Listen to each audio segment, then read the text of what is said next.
তো ভাই অবশেষে ওয়ার টু মুভি ডিপ্রেশনটা কাটিয়ে আমার বাড়ি থেকে প্রায় 80 কিলোমিটার দূরে ট্রাভেল করে গিয়ে সুপারস্টার রজনীকান্তের কুলি মুভিটা দেখে ফেললাম। তো চলো ভাই লোক আজকের এই মুভিটা নিয়ে একটু কথা বলা যাক।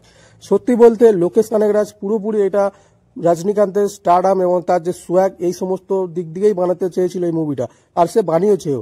এছাড়াও অনেক সুপারস্টারই আছে যারা কেমিও রূপে আছে, এবং সেই সব কিছু বাদ দিন, আপনি একদম বাদ দিন। এবং তাছাড়া স্টোরি লাইন ওয়াইজ সুবিন ভাই সমস্ত কিছুকে খেয়ে নিয়েছে এখানটায়। রজনীকান্তের স্টারডাম থেকে আমির খান আরো যারা উপেন্দ্র থেকে নাগার্জুন সমস্তকে ছাপিয়ে গিয়েছে সুবিন ভাইয়ের ক্যারেক্টারটা, সত্যি দুর্দান্ত করেছে। তাছাড়া একটা বিষয় যে বিজিএম অনুরোধ যে বিজিএম গুলো দিয়েছে সমস্ত ক্যারেক্টারের ভিতরে জান এনে দিয়েছে, সমস্ত নর্মাল সিনও একদম বুস্ট করে দিয়েছে। সত্যি খুব দারুণ করেছে ওই ব্যাপারটাও।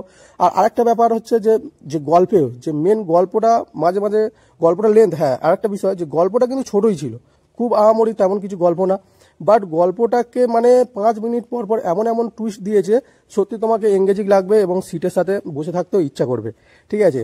আর তাছাড়াও গল্পটাকে এত বড় বানানোর কোনো উচিত ছিল না, প্রায় 3 ঘন্টার কাছে চলে গেছিল বইটা, আর 2.5 ঘন্টার মধ্যে বইটা শেষ করাও যেতে পারতো।